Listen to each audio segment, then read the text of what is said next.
माँ भगवती जगदम्बा पार्वती जी द्वारा भगवान गणपति के अवतार की कथा तो हम आपने अनेक बार श्रवण की है, किंतु आज एक अनसुनी भगवान गणपति के उत्पत्ति अवतार की कथा जो वराह पुराण से प्राप्त की जाती है।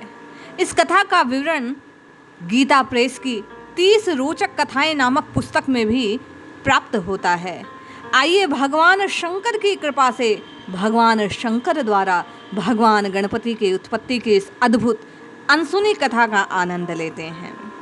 पूर्व समय की बात है, संपूर्ण देवता और तपोधन ऋषिगण जब कार्य आरंभ करते तो निश्चय उसमें सिद्धि को प्राप्त कर लेते। कालांतर में किंतु ऐसी स्थितियां आने लगी कि जो लोग अच्छे मार्ग पर चलते उन्हें विघ्न का सामना करना पड़ता। किसी प्रकार जैसे तैसे उनके काम पूरे हो भी जाते, लेकिन निकृष्ट कार्यशील व्यक्ति के कार्य उनमें कोई विघ्न नहीं, वे तत्काल सिद्ध होते। तब पितरों सहित संपूर्ण देवताओं के मन में ये चिंता उत्पन्न हुई कि विघ्न तो असत कार्यों में होने चाहिए, सत्कार्यों में नहीं। किंतु ऐसा न होकर विपरीत भाव उत्पन्न हो रहा है। सब आपस में विचार विमर्श करने लगे और मंत्रणा करते करते इस बात पर पहुंचे कि भगवान शंकर के पास जाकर इस समस्या का समाधान प्राप्त करना चाहिए। सब कैलाश पहुंचे और जगत गुरु परम गुरु भगवान शंकर को प्रणाम कर विनय पूर्वक अर्ज करने लगे। हे देवादिदेव महादेव, असुरों के कार्यों में विघ्न उत्पन्न करना तो उचित है, किंतु ऐसा होता नहीं, सत्कार्य विघ्न युक्त हो रहे हैं, आप ही कुछ कीजिए।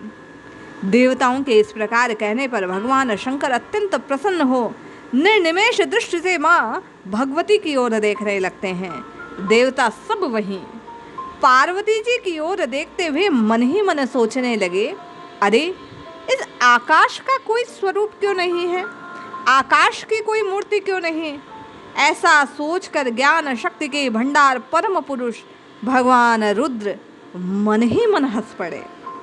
अभी हंसी बंद भी ना हुई थी कि उनके मुख से एक तेजस्वी कुमार प्रकट हुआ भगवान शंकर के मुख से, और यही कुमार आगे चल गणपति गणेश के नाम से प्रसिद्ध हुए।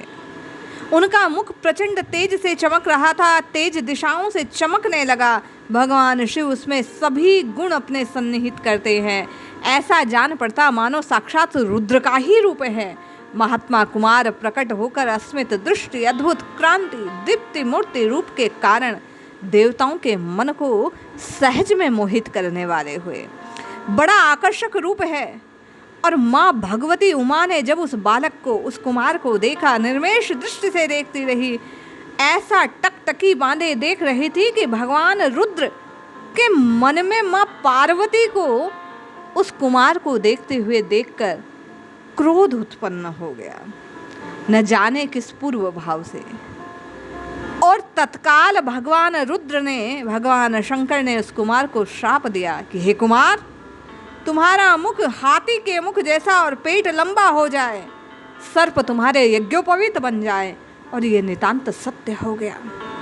भगवान के श्राप से कुमार रूप विक्षिप्त, उनका शरीर क्रोध से कांप रहा है, उठकर खड़े हो जाते हैं। त्रिशूलधारी भगवान रुद्र जैसे जैसे हिलते हैं वैसे वैसे श्री विग्रह के रूम कौप से जलोमय तेज उत्पन्न होकर गिरने लगता है, और उसी से अनेक विनायक उत्पन्न होते हैं।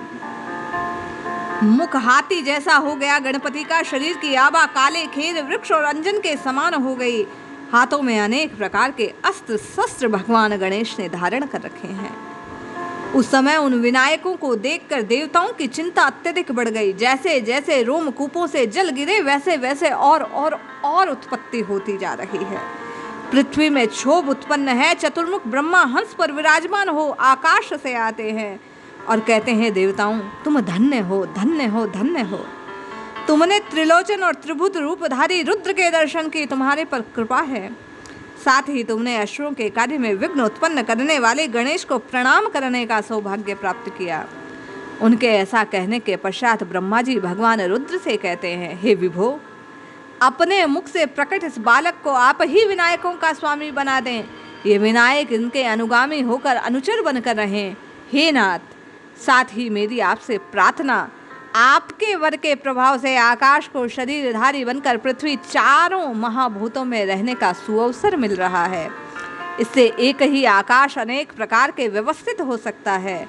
इस प्रकार भगवान रुद्र और ब्रह्मा जी आपस में वार्तालाप कर रहे थे। विनायक वहां से चले जाते हैं। फिर पितामह ने शंभु से कहा, हे देव देव महादेव, आपके हाथ में अनेक समुचित अस्त्र, आप ये अस्त्र उस बालक को वर के रूप में प्रदान करें, ऐसी आपके चरणों में मेरी प्रार्थना है। ऐसा कहकर ब्रह्मा जी वहां से अंतर्ध्यान हो गए। तब भगवान शंकर ने अपने सुपुत्र गणेश को कहा, हे पुत्र, हे विनायक, हे विघ्नहर, हे गजा भवरूप, हे भवपुत्र, तुम इन नामों से प्रसिद्ध हो। क्रूर दृश्य वाले हे विनायक, बड़े उग्र स्वभाव वाले हैं, ये सब तेरी सेवा करेंगे। प्रकृष्ट यज्ञ दान आदि शुभ कर्म के प्रभाव से शक्तिशाली होकर ये तेरे कार्यों में सिद्धि प्रदान करेंगे। देवताओं, यज्ञों और अन्य कार्यों में श्रेष्ठ स्थान पर पूजित होंगे। तुम्हें सर्वप्रथम पूजा जाएगा, अन्यथा काम निर्विघ्न पूर्ण ना हो पाएगा। जब सब बातें पूर्ण हुई तब भगवान शंकर ने देवताओं द्वारा लाए विभिन्न तीर्थ स्थानों के जल से, जो सुवर्ण कलशों में भरा था, भगवान गणेश का अभिषेक किया।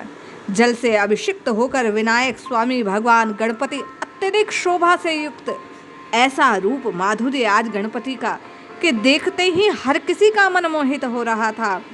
अभिषिक्त हो देवताओं के साथ भगवान शंकर के सामने जब भगवान गणपति का, भगवान विनायक का, भगवान गणेश का भगवान शंकर ने अभिषेक किया, तो समस्त देवता हाथ जोड़ भगवान गणपति का इस प्रकार स्तुति गान करने लगे।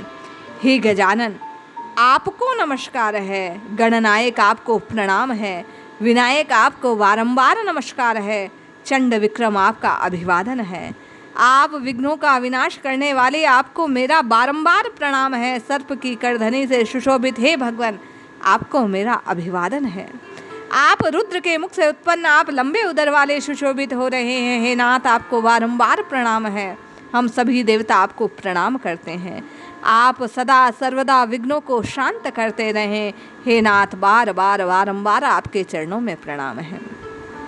जब इस प्रकार भगवान रुद्र ने महापुरुष श्री गणेश जी का अभिषेक किया, देवताओं द्वारा स्तुति समाप्त की गई, तब वे भगवती पार्वती के पुत्र रूप में शोभा पाने लगे।